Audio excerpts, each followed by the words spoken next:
दोस्तों Indian army, Indian navy और Indian air force, ये तीनों के तीन बहुत ही बड़ी डिफेंस ऑर्गेनाइजेशन है और इंडिया की पूरी सिक्योरिटी की जिम्मेदारी इन तीनों ऑर्गेनाइजेशन के ऊपर होती है। इन ऑर्गेनाइजेशन में काम करना बहुत ही बड़ी गर्व की बात है और सभी लोग आपकी काफ़ी ज़्यादा इज्जत और आपका सम्मान करते हैं। सो दोस्तों, अगर आपको इनमें से किसी भी ऑर्गेनाइजेशन में काम करना है, एक ऑफिसर के लेवल पे अगर आपको ज्वाइन करना है, ऑफिसर के लेवल पे अगर आपको काम करना है, तो आप किस तरीके से ज्वाइन करोगे, क्या प्रोसीजर होगा, कौन सी स्कीम अवेलेबल है, सारी चीज़ें डिटेल में हम लोग इस वीडियो में डिस्कस करने वाले हैं।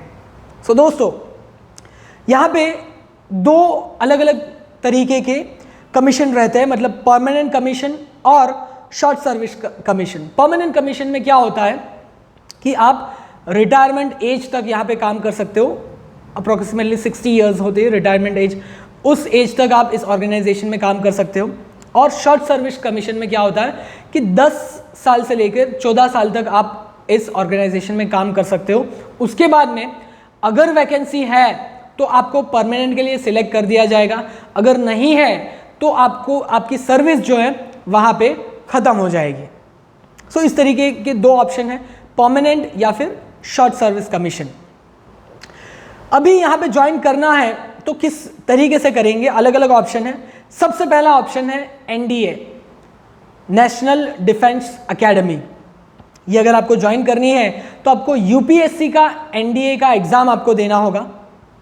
ये एग्ज़ाम साल में 2 बार कंडक्ट किया जाता है, जिसकी नोटिफिकेशन जो है वो दिसंबर या फिर जनवरी मंथ में आ जाती है और दूसरी नोटिफिकेशन जून या फिर जुलाई मंथ में आ जाती है। वहाँ पे आप अप्लाई कर सकते हो। यहाँ पे जाने के लिए एलिजिबिलिटी की बात करें तो आफ्टर 12th यहाँ पे आप अप्लाई कर सकते हो। 12th कंप्लीट होने के बाद में आर्मी की बात करें तो किसी भी स्ट्रीम में हो आप आर्मी के लिए अप्लाई कर सकते हो, साइंस, कॉमर्स, आर्ट्स। लेकिन अगर आपको नेवी या फिर एयरफोर्स के लिए अप्लाई करना है तो साइंस होना कंपलसरी है। सो इस तरीके से आप यहाँ पे अप्लाई कर सकते हो। उसके बाद में आपका एग्ज़ाम होगा, एग्ज़ाम होने के बाद में आपका सिलेक्शन हो जाएगा। उसके बाद में आपका 4 साल का, करीब 4 से 5 साल का ट्रेनिंग रहेगा, जिसमें आपको थियोरेटिकल सब्जेक्ट्स वगैरह पढ़ाए जाएंगे, प्रैक्टिकल ट्रेनिंग होगा, आर्मी रिलेटेड ट्रेनिंग होगा, बहुत सारी चीज़ें होगी। यहाँ पर आपको ये कंप्लीट होने के बाद में आपको डिग्री भी मिलेगा, बैचलर्स डिग्री आपको मिलेगा।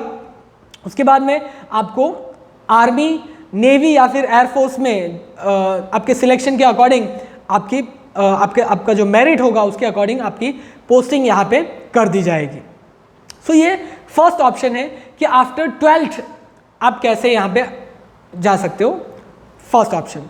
दूसरा ऑप्शन, अगर आपने ग्रेजुएशन कंप्लीट कर लिया है और अभी आपको जाना है, या फिर अगर आप ग्रेजुएशन कर रहे हो और आपको जाना है, तो क्या ऑप्शन है? दूसरा ऑप्शन है CDS, combined defence services. UPSC का सिविल सर्विस नहीं, यूपीएससी का सीडीएस एग्जाम आपको यहाँ पे देना होगा। एलिजिबिलिटी है मिनिमम ग्रेजुएशन, मतलब ग्रेजुएशन कंप्लीट करने के बाद ही आप दे सकते हो। अगर आप ग्रेजुएशन में हो तो दूसरे ऑप्शंस में आपको बताऊंगा, वो आप ट्राई कर सकते हो अगर आप अभी कॉलेज में हो तो। लेकिन कॉलेज कंप्लीट कर दिया है, ग्रेजुएशन कंप्लीट कर दिया है, तो आप ये एग्ज़ाम दे सकते हो। अगर आप लास्ट ईयर में हो और रिजल्ट अभी बाकी है तो भी आप ये एग्ज़ाम दे सकते हो। यहाँ पे आर्मी के लिए कोई भी ग्रेजुएशन डिग्री है चलेगा, लेकिन एयरफोर्स और नेवी के लिए साइंस या फिर इंजीनियरिंग का डिग्री होना चाहिए, तो आप यहाँ पे अप्लाई कर सकते हो। उसके बाद में इनका एग्ज़ाम होगा, एग्ज़ाम देने के बाद में, क्लियर होने के बाद में 1 साल का ट्रेनिंग होगा और 1 साल के बाद में आपका यहाँ पे पोस्टिंग हो जाएगा। दोस्तों, तीसरा ऑप्शन है डायरेक्ट एंट्री का। यहाँ पे ये जो 2 ऑप्शन हमने देखे वो जो है यूपीएससी के वेबसाइट पे इनका नोटिफिकेशन आता है, वो आप चेक कर सकते हो और अप्लाई कर सकते हो। लेकिन तीसरा ऑप्शन है डायरेक्ट एंट्री। इसके लिए आपको इंडिविजुअल तीनों ऑर्गेनाइजेशन के वेबसाइट्स आपको रेगुलर बेसिस पे चेक करने रहेंगे, या फिर न्यूज़पेपर में ये लोग एडवर्टाइजमेंट देते हैं, जब भी वैकेंसीज अवेलेबल होती है वो आपको रेगुलर बेसिस पे चेक करना होगा, वहाँ से आपको इन्फॉर्मेशन मिल जाएगी। सो अगर आपको आर्मी में जाना है तो आर्मी के लिए कौन से स्कीम है, नेवी के लिए कौन से स्कीम है और एयरफोर्स के लिए कौन सी स्कीम है, सारी चीज़ें हम यहाँ पे 1 बाय 1 डिस्कस करते हैं। सबसे पहले आर्मी की बात करें। सो आर्मी में पहली स्कीम है university entry scheme. University entry scheme, अगर आप प्री फाइनल ईयर में हो, मतलब फाइनल ईयर से भी पहले, ठीक है, अगर आप आपकी डिग्री 3 साल की है तो सेकेंड ईयर में हो, या फिर अगर आपकी डिग्री 4 साल की है तो थर्ड ईयर में हो, तो यहाँ पे आप अप्लाई कर सकते हो as a pre final year student university entry scheme में। उसके बाद में दूसरी है टेक्निकल ग्रेजुएट स्कीम। यहाँ पे अगर आप फाइनल ईयर में हो या फिर ग्रेजुएशन कंप्लीट कर दिया है तो इस स्कीम में आप अप्लाई कर सकते हो। उसके बाद में दूसरी स्कीम है AEC मेन। यहाँ पे अगर आपके पास में पोस्ट ग्रेजुएट डिग्री है तो आप इस स्कीम के लिए अप्लाई कर सकते हो। उसके अलावा है officer training academy TES entry, जिसमें 10+2 आफ्टर 12th आप इस स्कीम के लिए अप्लाई कर सकते हो। लेकिन इन सारी स्कीम्स के लिए आपको चेक करना होगा आर्मी की, इंडियन आर्मी की वेबसाइट कि कब यहाँ पे वैकेंसीज अवेलेबल है, और उसके अकॉर्डिंग आपको वहाँ पे उस वक्त आपको अप्लाई करना होगा। ये सभी स्कीम में एक साथ वैकेंसीज नहीं होती, अलग अलग साल के अलग अलग मंथ में नोटिफिकेशंस वगैरह आते रहते हैं, तो उसके अकॉर्डिंग आपको यहाँ पे अप्लाई करना रहेगा। और यहाँ पे भी जैसे कि मैंने बताया, कुछ पोस्ट परमानेंट कमीशन के लिए होती है और कुछ पोस्ट जो है वो शॉर्ट सर्विस कमीशन के लिए होती है, तो वो सारी चीज़ें भी आपको यहाँ पे चेक कर लेना होगा। उसके अलावा सेकंड हम लोग बात करें इंडियन नेवी की। सो इंडियन नेवी में यहाँ पे सबसे पहला ऑप्शन है direct entry under graduate level. Under graduate level मतलब आफ्टर 12th लेवल यहाँ पे एंट्री है।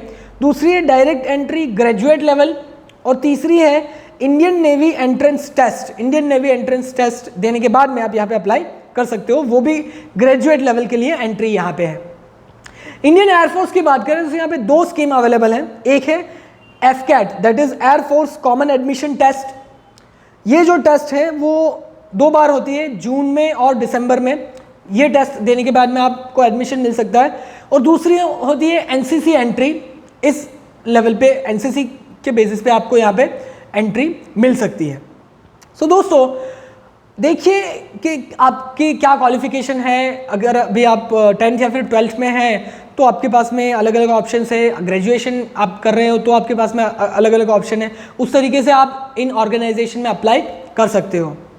अप्लाई करने के बाद में, ज्वाइन करने के बाद में, यहाँ पे आपको सबसे पहले स्टार्टिंग आपकी रहेगी, स्टार्टिंग आपका जो रैंक है वो एज ए लेफ्टिनेंट के रैंक पे आपको यहाँ पे पोस्टिंग मिलेगी।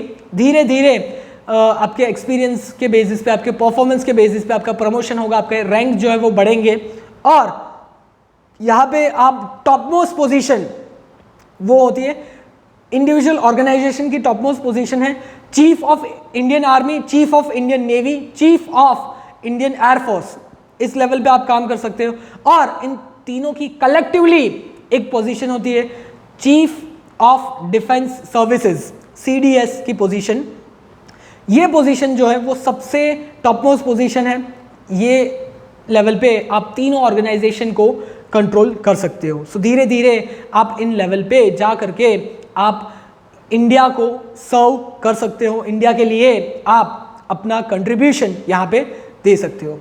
दोस्तों ये इन्फॉर्मेशन अगर आपके काम की हो, इसे लाइक ज़रूर कीजिएगा, शेयर कीजिए अपने दोस्तों के साथ में जो इन ऑर्गेनाइजेशन में काम करना चाहते हैं और देश के लिए कुछ अच्छा करना चाहते हैं। दोस्तों ये वीडियो अगर आपको अच्छा लगा इसे लाइक ज़रूर कीजिएगा, और ऐसे ही career related, education related, job related information अगर आपको रेगुलर बेसिस पे चाहिए तो हमारे चैनल को सब्सक्राइब जरूर कीजिएगा। Thank you for watching.